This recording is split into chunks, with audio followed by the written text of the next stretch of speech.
ازيكم عاملين ايه؟ يا رب تكونوا بخير. رمضان كريم وكل سنة وانتم طيبين. قبل ما نبدأ فيديو النهاردة ما تنسوش تصلوا على النبي وتشتركوا في القناة وتفعلوا الجرس وتدوسوا على لايك، ويلا بينا نشوف فيديو النهاردة. فيديو النهاردة مختلف تماما وتاني يوم في رمضان. هنشوف هنعمل ايه.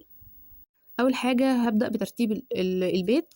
بعد كده بقى هدخل على المطبخ. اول حاجة عملتها انا نظفت الأوضة، كانت بشكل حاجة، وبعد ما نظفتها بقيت بحاجة تانية خالص. هدخل تاني حاجة على الأوضة اللي نظفتها معاكم في الفيديو اللي فات، اللي هو اول يوم رمضان، كانت بالشكل ده وبقت بالشكل ده.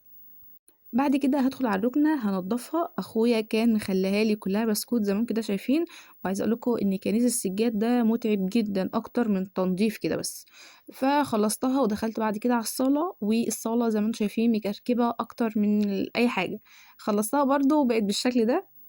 بعد كده هادخل على المطبخ كان متنضف جاهز من السحور. هعمل بقى الزبادي اللي بنسحر بيه. أول حاجة جبت 4 كوبايات من اللبن الدافي. اهم حاجه انه ما يكونش بارد جدا ولا دافي جدا، هو حاجه متوسطه. بعد كده هجيب كوبايه احطها في الخلاط. والمره اللي فاتت جبت كوبايه زبادي كانت متوفره من اول مره عملت فيها. دي بسميها خميره الزبادي، او كوبايه زبادي بتشتريها من السوبر ماركت. هي عادي يعني.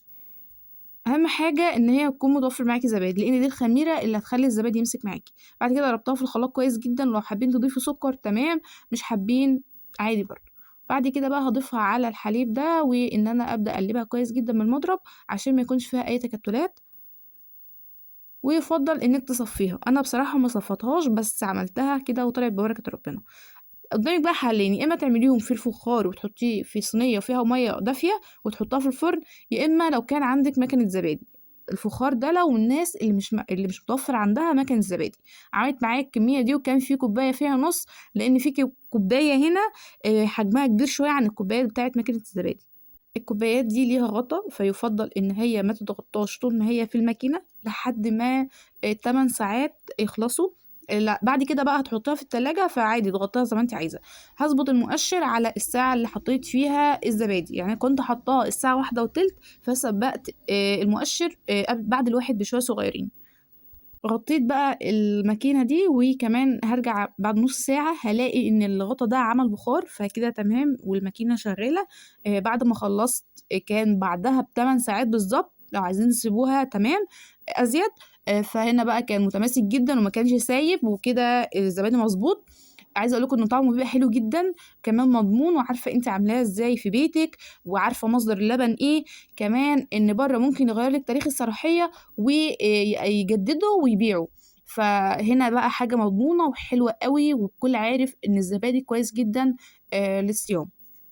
رحنا بقى فطرنا عند تيتا، كنا معزومين هناك. طبعا ما عملتش فطار. ان شاء الله بكرة هعمل فطار وانزل لكم على القناة روتين تالت يوم رمضان. النهاردة تاني يوم. كل سنة وانتم طيبين ودايما يا رب بخير. عملت لكم صورت لكم الحلو اللي احنا كلناه هناك. كان قطايف محشية كريمة، وكنافة برضو محشية.